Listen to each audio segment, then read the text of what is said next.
प्रिय छात्र छात्राओं, मैं हूं संजय वर्मा।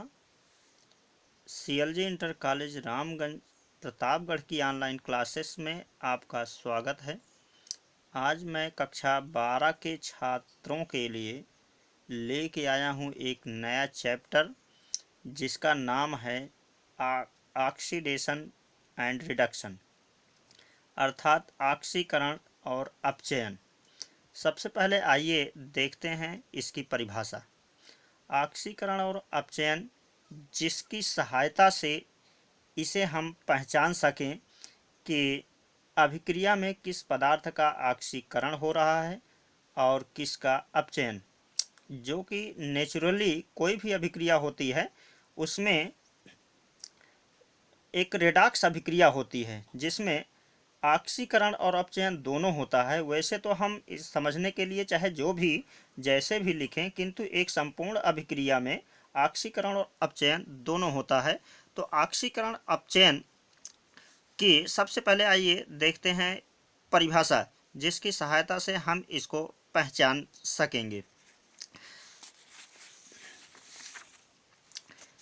देखिए, ये है ऑक्सीकरण, ये है अपचयन। ऑक्सीकरण की पहचान कैसे करेंगे कि किस पर अभिक्रिया में ऑक्सीकरण हो रहा है, किस अभिक्रिया में अपचयन हो रहा है।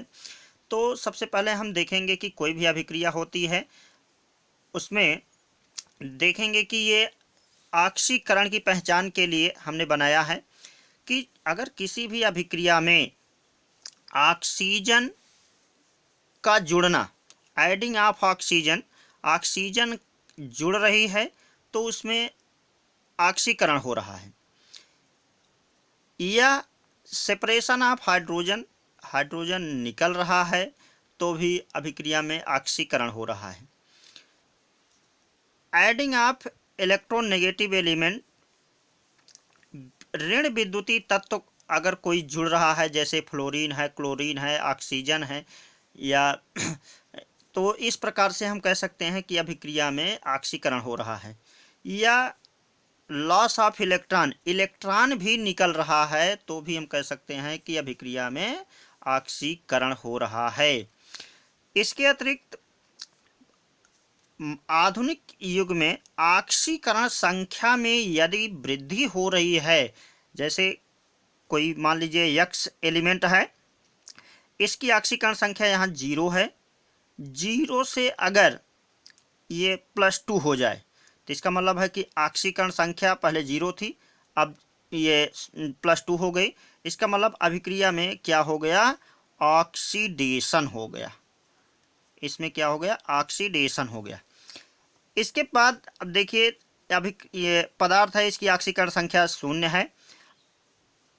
अगर ये 0 से -2, इसकी ऑक्सीकरण संख्या अगर -2 हो जाए तो इसका जस्ट अपोजिट क्या हो जाएगा, रिडक्शन, अपचयन हो जाएगा।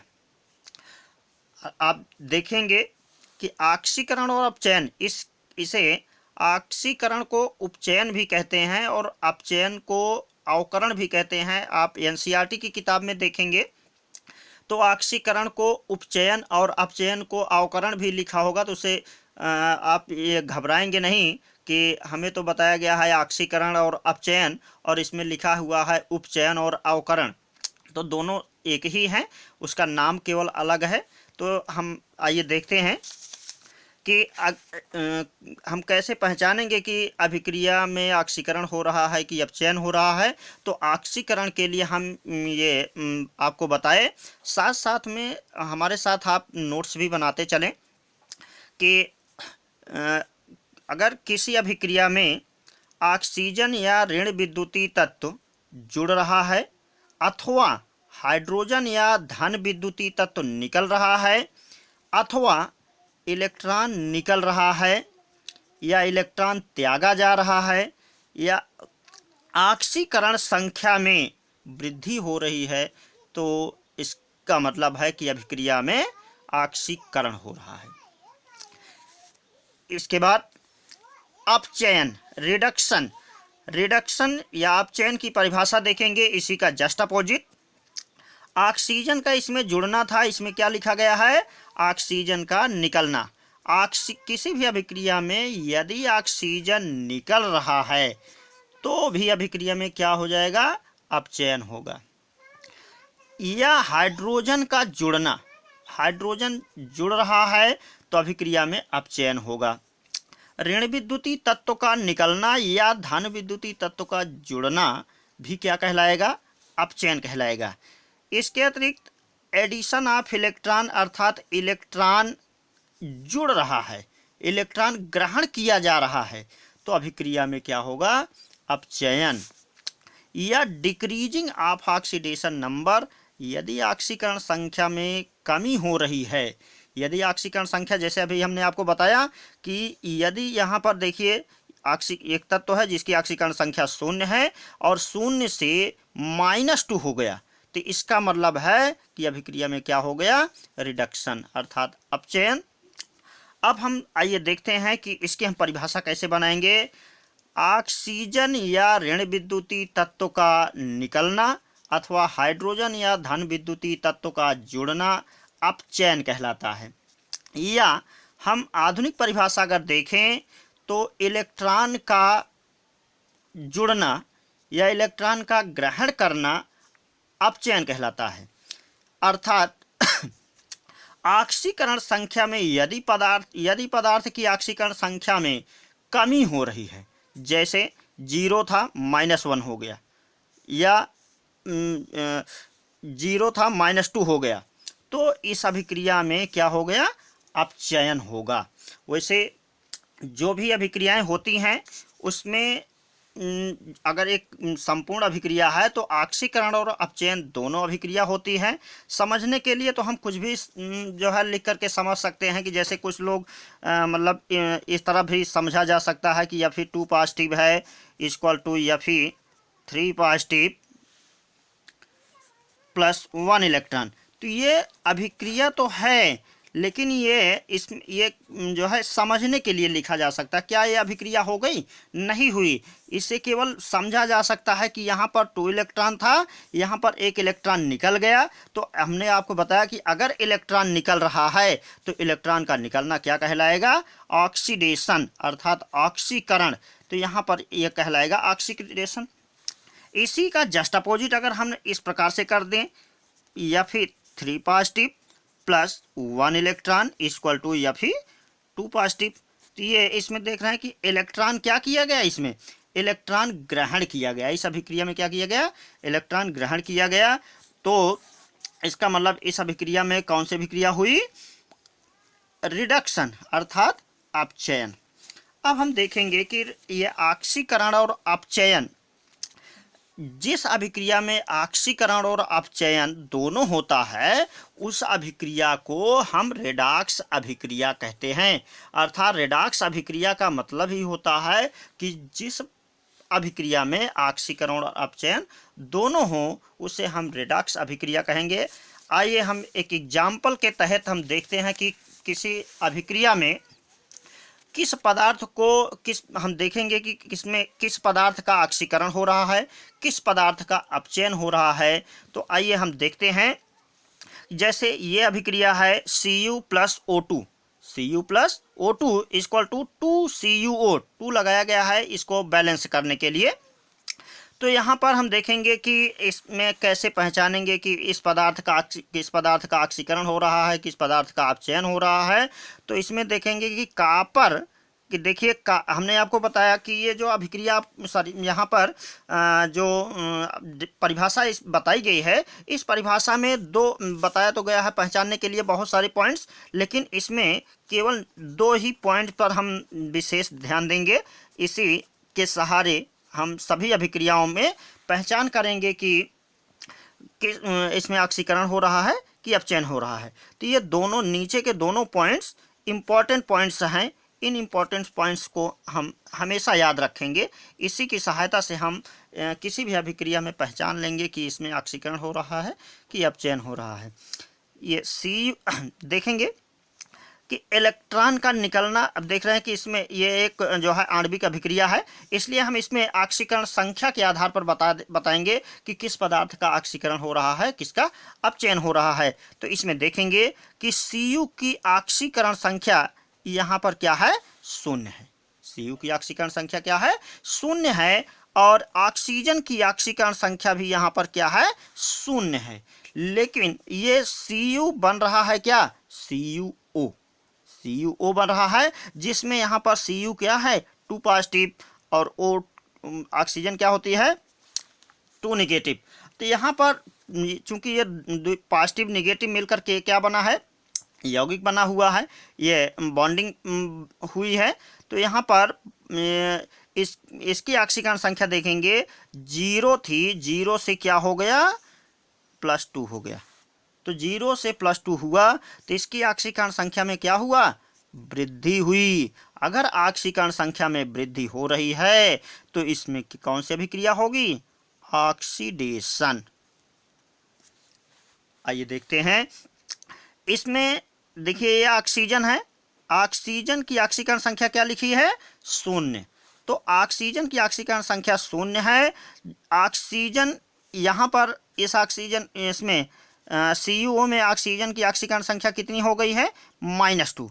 अब -2 यानी 0 से -2 हुई, इसका मतलब है कि ऑक्सीकरण संख्या में क्या हो गया, कमी हो गई। तो ऑक्सीकरण संख्या में यदि कमी हो गई है तो इसका मतलब अभिक्रिया में क्या हुआ, रिडक्शन, अर्थात अपचयन हुआ।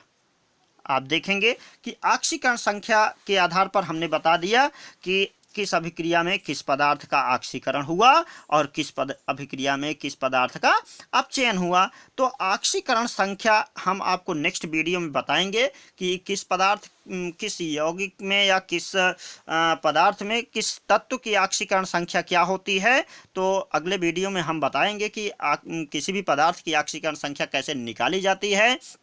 लेकिन इतना आप जानते रहें कि ऑक्सीकरण संख्या के आधार पर हम अभिक्रिया में बताएंगे कि किस पदार्थ का ऑक्सीकरण हो रहा है, किस पदार्थ का अपचयन हो रहा है। क्योंकि ये जो चैप्टर है, इस चैप्टर से हर बार कम से कम 5 से 7 नंबर का बोर्ड एग्जाम में क्वेश्चन आना निश्चित होता है।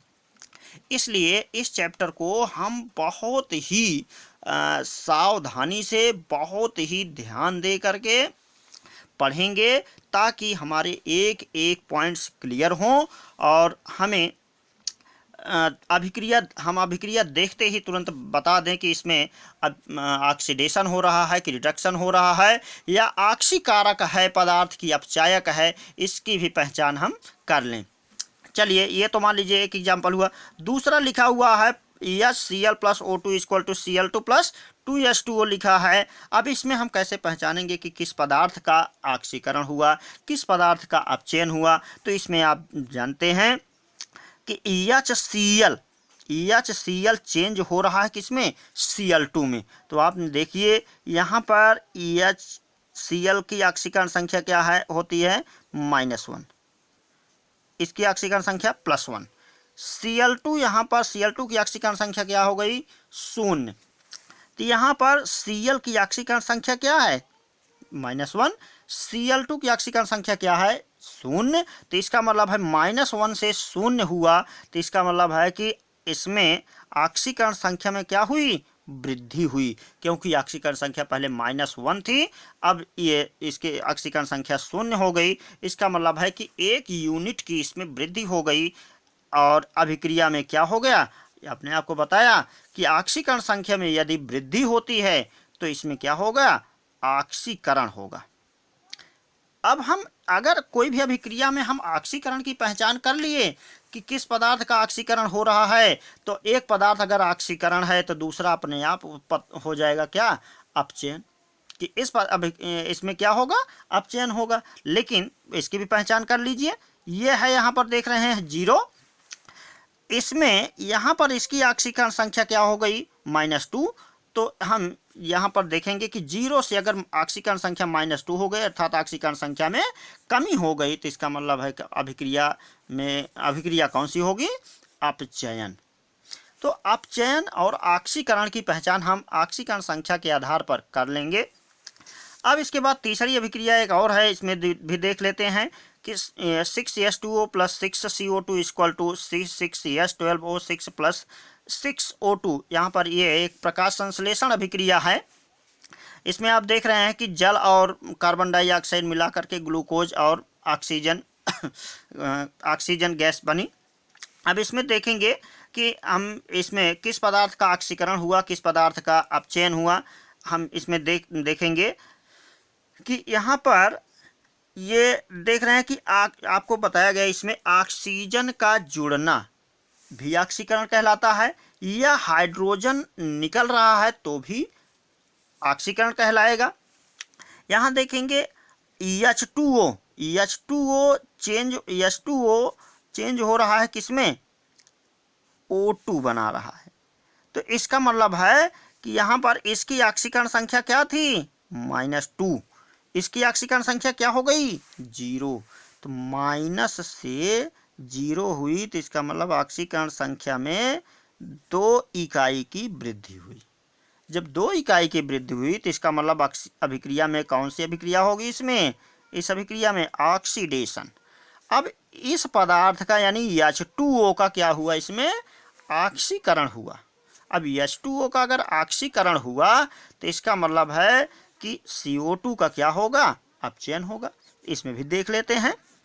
यहाँ पर कार्बन के साथ में ऑक्सीजन है, यहाँ पर कार्बन के साथ में हाइड्रोजन जुड़ गया, तो यहाँ पर क्या बताया गया है, हाइड्रोजन का जुड़ना क्या कहलाएगा, अपचयन कहलाएगा। इसका मतलब है कि इसमें हाइड्रोजन जुड़ गया तो अभिक्रिया में अभिक्रिया क्या हो गई, रिडक्शन अर्थात अपचयन।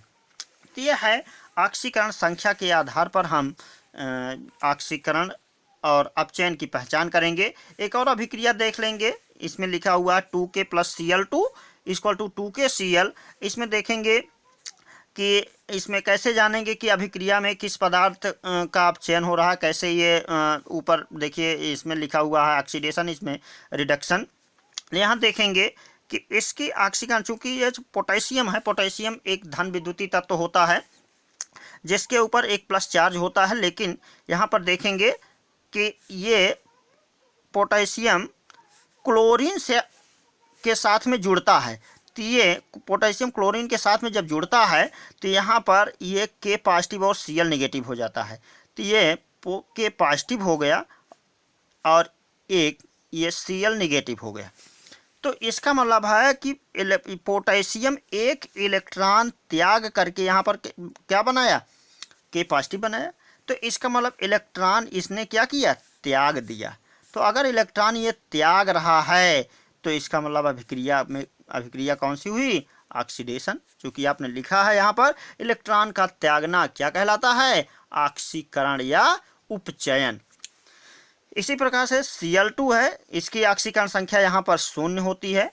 0 से यहाँ पर इसकी ऑक्सीकरण संख्या क्या हो गई, -1। इसका मतलब 1 इकाई की इसमें कमी हो गई। अगर अभिक्रिया में ऑक्सीकरण संख्या में यदि कोई कमी होती है तो इसका मतलब है कि उस अभिक्रिया में रिडक्शन होगा। अब हम देखेंगे कि अभिक्रिया में, किसी भी अभिक्रिया में अभिक्रिया को देख करके ये कैसे पहचानेंगे। कभी कभी आपसे पूछा जाता है कि अभिक्रिया में कौन सा पदार्थ ऑक्सीकारक है, कौन सा पदार्थ अपचायक है। तो आप सिंपली जानते रहिए कि जिन अभिक्रियाओं में जिस पदार्थ का ऑक्सीकरण होता है उस पदार्थ को अपचायक कहते हैं। क्या कहते हैं, अपचायक कहते हैं। जैसे आप देखिए इसमें H2O का O2 में क्या हो गया, ऑक्सीडेशन हो गया। H2O का O2 में क्या हुआ, ऑक्सीडेशन हो गया। अब इसका मतलब है कि H2O का O2 में ऑक्सीकरण हुआ तो जिस अभिक्रिया में जिस पदार्थ का ऑक्सीकरण होता है वह पदार्थ क्या कहलाएगा, रिड्यूसिंग एजेंट कहलाएगा, अर्थात अपचायक पदार्थ कहलाएगा, अर्थात रिड्यूसिंग एजेंट, ये अपचायक पदार्थ कहलाएगा। इसी प्रकार से CO2 का ग्लूकोज में देख रहे हैं क्या हो रहा है, अपचयन हो रहा है। तो जिस अभिक्रिया में जिस पदार्थ का अपचयन होता है वह पदार्थ क्या कहलाता है, ऑक्सीडाइजिंग एजेंट कहलाता है, अर्थात ऑक्सीकारक पदार्थ कहलाता है, ऑक्सीडाइजिंग एजेंट। अब हम ये थोड़ा सा आपको कंफ्यूज नहीं होना है, क्योंकि ये इतना जानते रहें कि जिस पदार्थ का अभिक्रिया में अपचयन होता है वह पदार्थ ऑक्सीडाइजिंग एजेंट अर्थात ऑक्सीकारक पदार्थ कहलाता है, और जिस पदार्थ का ऑक्सीकरण होता है वह पदार्थ क्या कहलाता है, अपचायक पदार्थ कहलाता है। हमने आपको आज के वीडियो में क्या बताया कि ऑक्सीकरण और अपचयन की परिभाषा, आधुनिक परिभाषा, पुरानी परिभाषा, और अभिक्रिया में ऑक्सीकरण हो रहा है कि अपचयन हो रहा है, किस पदार्थ का ऑक्सीकरण हुआ, किस पदार्थ का अपचयन हुआ, किस पदार्थ को हम ऑक्सीकारक कहेंगे, किस पदार्थ को अपचायक कहेंगे, इसकी पहचान हमने किया। और इसी प्रकार से अब हम आगे आपको मिलते हैं नेक्स्ट वीडियो में। नेक्स्ट वीडियो में हम आपको बताएंगे कि किस अभिक्रिया में कैसे ऑक्सीकरण संख्या निकाली जाती है, या ऑक्सीकरण किसी यौगिक में किसी तत्व की ऑक्सीकरण संख्या बतानी है तो हम ऑक्सीकरण संख्या कैसे बताएंगे। हम नेक्स्ट ऑक्सीकरण संख्या को निकालने के लिए हमारा नेक्स्ट वीडियो देखिएगा। तब तक के लिए जय हिंद।